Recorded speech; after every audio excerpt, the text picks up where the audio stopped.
Bonjour.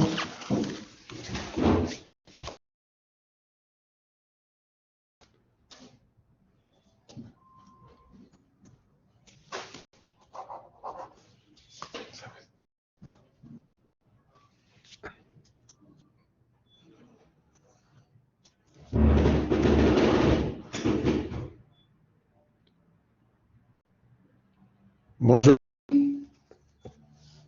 Donc, on commence la séance d'aujourd'hui. On s'était arrêté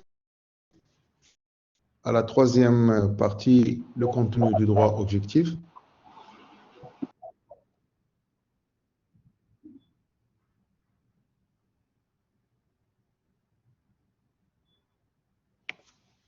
Donc, on avait des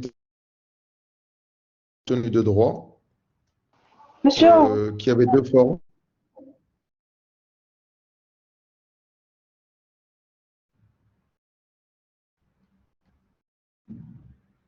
Oui? Allô? Oui? Donc, je reprends le cours de... Vous m'écoutez?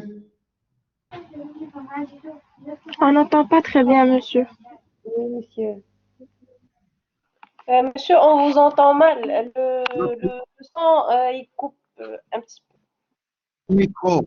Pour éteindre vos micros, il faut qu'il y ait un seul micro qui marche, c'est le mien, pour que vous puissiez m'écouter.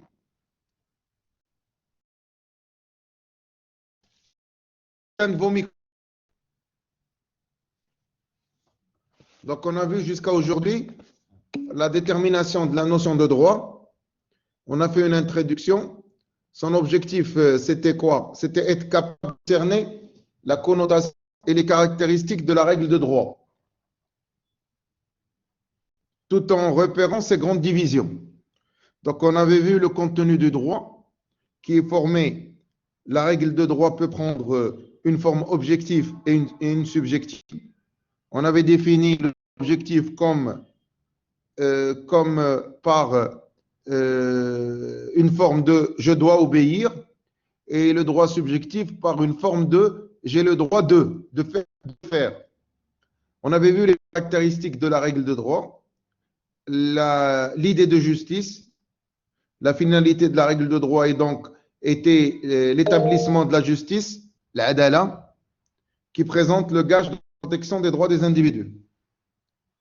On avait vu aussi que la règle de droit doit être claire et compréhensible et que parfois, elle serait toujours une affaire de spécialistes. La règle de droit doit être sanctionnée par la contrainte, c'est ce qu'on avait vu, les différents possibilités de sanctions. Et puis, la règle de droit s'oppose et s'impose au juge, ce qu'on avait dit dans le dernier cours. Aujourd'hui, nous allons voir le contenu du droit objectif, les grandes divisions de la règle de droit. Les règles de droit sont réparties en différentes branches. Le fondement de chacune des branches du droit trouve son support juridique dans des textes de loi. Dans des textes, par exemple, de loi, règlements, traités, etc., qui peuvent être regroupés soit dans le cadre des codes, soit sous forme de coutumes. Ces branches sont également dotées de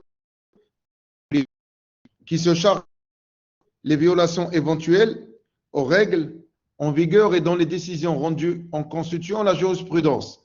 La jurisprudence, en arabe, c'est al-ijtihad al-qada'i. De même, les dites branches disposent de spécialistes ayant la tâche de donner leur avis sur les problèmes y afférents et dont les écrits forment la doctrine.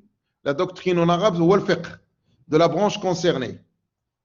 À cet égard, les grandes divisions de droit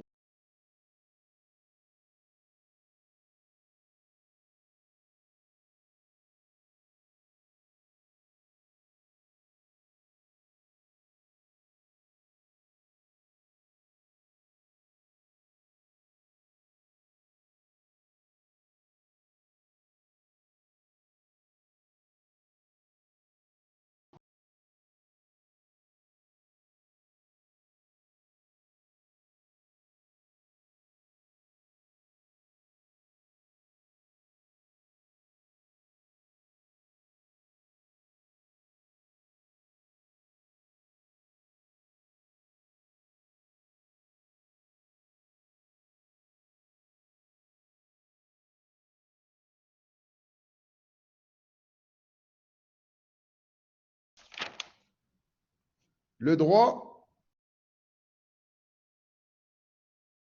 les branches.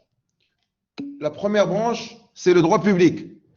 Cette branche de droit est composée de règles qui ont pour objet l'organisation et le fonctionnement du pouvoir public. Il régit également les rapports des collectivités publiques avec les particuliers. C'est un droit protecteur de l'intérêt général, par exemple. Donc, on a le droit public. Qui dit public, c'est un droit qui est, c'est la règle de droit qui s'impose et qui organise le fonctionnement des pouvoirs publics. On a par exemple, le premier exemple que je vais vous donner, constitutionnel. Monsieur, Le droit constitutionnel, oui. Oui. Si quelqu'un veut prendre la parole, il n'y a pas de texte qui passe. Vous m'écoutez. Le cours, je vous ai déjà envoyé l'axe 1. Ah, d'accord, merci, monsieur. Prenez des notes. Le droit constitutionnel, il s'occupe de la réglementation des compétences de l'État et du fonctionnement des institutions publiques. C'est ça le droit constitutionnel. Réglementation des compétences de l'État et du fonctionnement des institutions politiques. Le droit administratif s'occupe de la réglementation des sociétés publiques et des activités à caractère économique et social prises en charge par les collectivités et les établissements publics. Le droit fiscal s'occupe de la détermination des impôts et taxes dont les citoyens sont redevables et de l'utilisation des fonds perçus.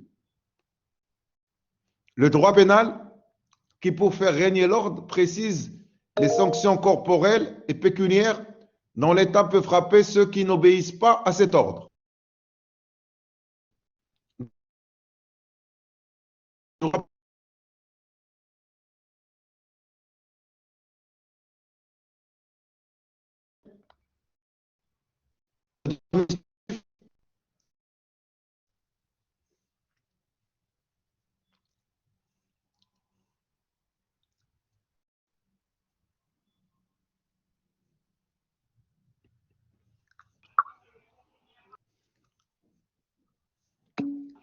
Monsieur, on n'entend rien.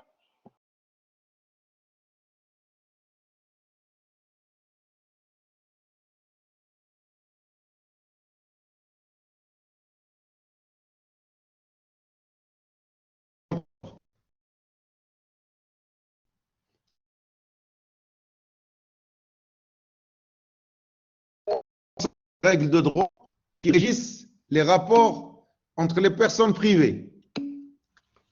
Si vous avez remarqué, quand j'ai parlé du droit public, j'ai dit le droit constitutionnel,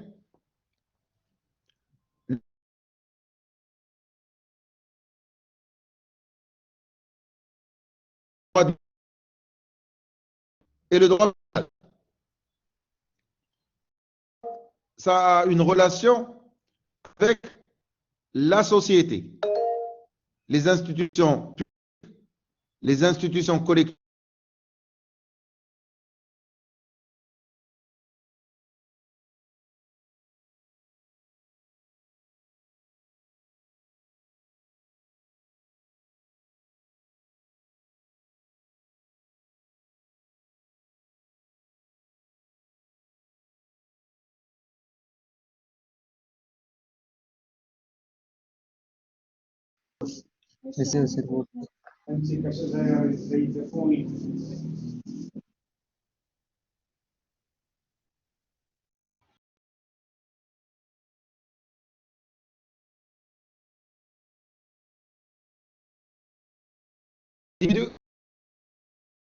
Appelle le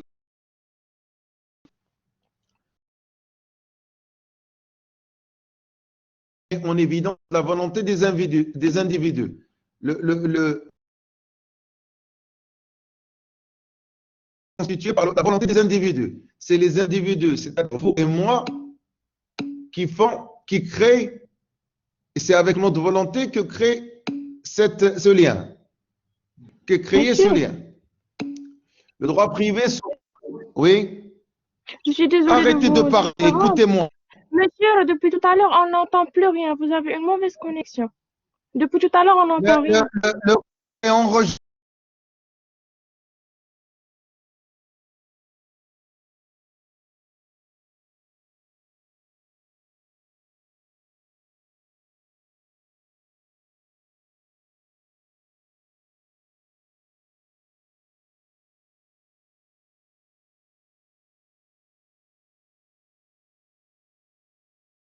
Entre les personnes privées et les institutions publiques ou des relations des institutions publiques entre l'origine du droit privé remonte aux institutions de l'Empire romain qui avait instauré cette section du droit protégeant les citoyens face au pouvoir central de l'administration.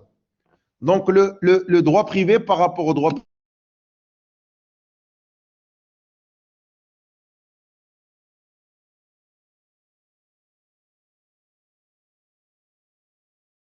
pour garantir les droits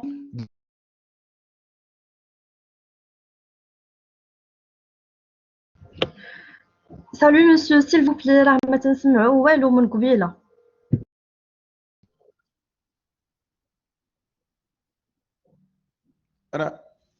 Écoutez, Allah yaktar khairkoum. Je vais arrêter non.